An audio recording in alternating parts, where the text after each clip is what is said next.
Welcome to the Rim Break Rodeo. We hope this video helps. First, diagnose common issues that block settings from applying. Restart the Nvidia Display Container LS service to reinitialize settings application. Open Services and right-click to restart. This takes under 1 minute. Confirm your display cable is connected to the Nvidia GPU output, not the motherboard video port. If you use an HDMI adapter, test a different cable to rule out handshake failures. Finally, open Device Manager and confirm there are no duplicate display adapters listed. Next, update or reinstall your Nvidia drivers to ensure compatibility.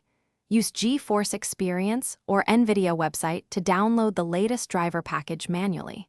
Run the installer and choose Custom, then select Clean Installation to remove leftover settings. If you are on DCH drivers and experiencing issues, consider switching to standard drivers only when your system supports them. After installation, reboot the PC to finalize driver files and services. Reopen Nvidia Control Panel. If problems persist, check profiles, permissions, and registry entries for corruption.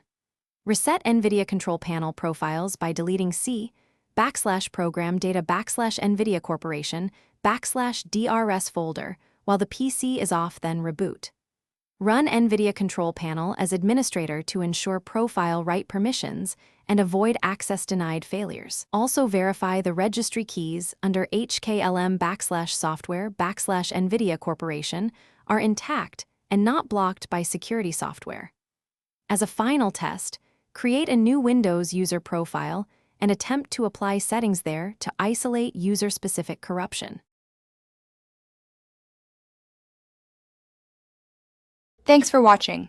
Consider subscribing if we helped you.